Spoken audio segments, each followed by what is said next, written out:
নতুন সরকারকে তেলবাজি করতে পারেন নাই। এজন্য ওনাদেরকে সরকার আসার সাথে সাথে ওনাদেরকে সাসপেন্ড করা হয়েছে। বিপ্লব যেজন্য হয়েছে, আমরা দেখেছি 17-18 বছর আমাদের বাক স্বাধীনতা ছিল না, আমরা কথা বলার স্বাধীনতা ছিল না। ডিজিটাল সিকিউরিটি অ্যাক্ট, সাইবার নিরাপত্তা আইন, বিভিন্ন আইন দিয়ে সাংবাদিকদেরকে হয়রানি করা হতো, সাংবাদিকদেরকে জেলে হত্যা করারও উদাহরণ আমরা দেখেছি।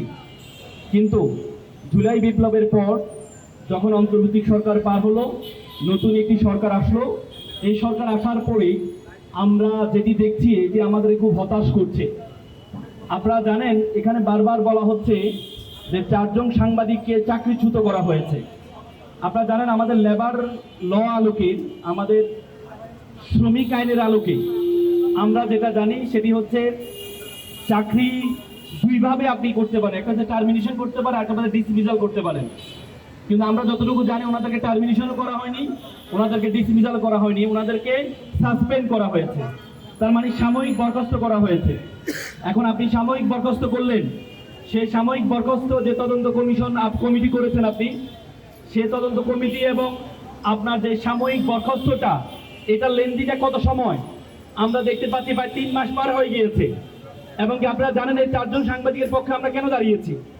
4 জন সাংবাদিকের পক্ষে আমরা এই জন্য দাঁড়িয়েছি, এই 4 জন সাংবাদিক ছিল জুলাই যোদ্ধা। যখন এই ফ্যাসিজমের বিরুদ্ধে আমরা দেখেছি যারা ইউলো জার্নালিজম করে, যারা হলুদ সাংবাদিকতা করে, শিকারী সাংবাদিকতা অনেক কম পেয়েছি, তখনই যে কয়েকজন উল্লেখযোগ্য সাংবাদিক এই ফ্যাসিজমের বিরুদ্ধে দাঁড়িয়েছেন, ছাত্রদের পক্ষে কথা বলেছেন, বাংলাদেশের পক্ষে কথা বলেছেন, নিজের দেশের পক্ষে কথা বলেছেন, এবং কি তাদের যে নিজস্ব চ্যানেল আছে সেই চ্যানেলের বিপরীতে দাঁড়িয়ে যে সত্য কথা বলেছেন, তাদের মধ্যে অন্যতম এই 4 জন। আমরা দেখেছি এই 4 জনকে কখন চাকরি থেকে সাসপেন্ড করা হয়েছে। আমরা দেখেছি নতুন সরকার যখন আসলো, নতুন সরকার যখন শপথ গ্রহণ করলো, তারপরে সাসপেন্ড করা হলো। তার মানে আমরা কি দাঁড়াই? আমরা এটা দাঁড়াই যে ওনারা হয়তো নতুন সরকারের পক্ষে দাঁড়াতে পারেননি, নতুন সরকারকে তেলবাজি করতে পারেন নাই। এজন্য ওনাদেরকে সরকার আসার সাথে সাথে ওনাদেরকে সাসপেন্ড করা হয়েছে। আমরা বিএনপির আমাদের যে বর্তমান যে সরকারি দল, তাদের যে 31 দফা দেখেছি, তাদের যে ইশতেহার আমরা দেখেছি, যে 31 দফা এবং ইশতেহার এবং বেগম জিয়ার 2030 যে ভিশন, সেই ভিশনের আলোকে ওনারা মত প্রকাশের স্বাধীনতাকে সর্বোচ্চ প্রাধান্য দিবেন বলে ওনারা ওনাদের ইশতেহার এবং 31 দফায় বলেছেন।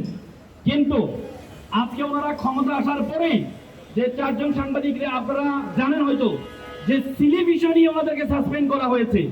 ওনারা নাকি নিউজ রুমে রাজনৈতিক কথাবার্তা বলেছেন, ওনারা নাকি ফেসবুকে পোস্ট দিয়েছেন।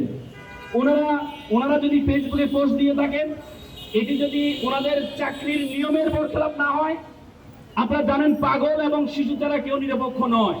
যদি সাংবাদিকরা যদি মনে করে যে সকল সাংবাদিককে নিরপেক্ষ হইতে হবে, তাহলে যারা আজকে সাংবাদিক পরিচয় দিয়ে টকশো করে এবং বিভিন্ন দলের তেলবাজি করে, তাহলে তাদেরকে তো আর সাংবাদিক পরিচয় দেওয়া যাবে না। আমরা মনে করি আমরা প্রত্যেকটা মানুষই পাগল এবং শিশু ছাড়া কেউ নিরপেক্ষ নয়। তো সুতরাং প্রত্যেকের একটা মত থাকবে, আপনি মত প্রকাশ করবেন, আপনার ভার্চুয়াল জগৎ আছে, আপনি মত প্রকাশ করবেন। এই মত যদি কারো বিপক্ষে যায়, তার মানে বিপক্ষে গেলে খারাপ হয়ে যাবে, আপনি তাকে চাকরিতে সাসপেন্ড করবেন। দেখেন সবচেয়ে মজার বিষয় হচ্ছে ওনারা ওনাদেরকে ডিসমিসাল করেন না বা টার্মিনেশন করেন নাই, ওনারা ওনাদেরকে ঝুলিয়ে রেখেছেন। ঝুলিয়ে রাখার উদ্দেশ্য হচ্ছে ওনারা ওনাদের কর্মস্থলে যেতে পারবেন না। কর্মস্থলে না গেলে কি হবে? তাহলে ওনারা যে বিপ্লবী চেতনা, ওনাদের যে চিন্তা, এই চিন্তাটা যেন মানুষের মধ্যে ওনারা প্রকাশ করতে না পারে। যদি এমন হতো ওনারা কোনো অপরাধ করেছেন, তাহলে আইনের আলোকে ওনাদেরকে ডিসমিসাল অথবা টার্মিনেশন করেন। কিন্তু আপনি ডিসমিসাল অথবা টার্মিনেশন না করে আপনি ওদেরকে সাসপেন্ড করে 3 মাস ঝুলিয়ে রেখেছেন। তার মানে আপনার উদ্দেশ্য খারাপ। আপনার উদ্দেশ্য হচ্ছে ওনাদের বিপ্লবী চিন্তা, ওনাদের মুক্ত স্বাধীনতা, ওনাদের কথা বলার স্বাধীনতা, সেটাকে খর্ব করে, সেটাকে সুপ্ত করে রাখা। তো সুতরাং আজকে আমরা সাধারণ মানুষ যারা জুলাইতে অংশগ্রহণ করেছিলাম, জুলাই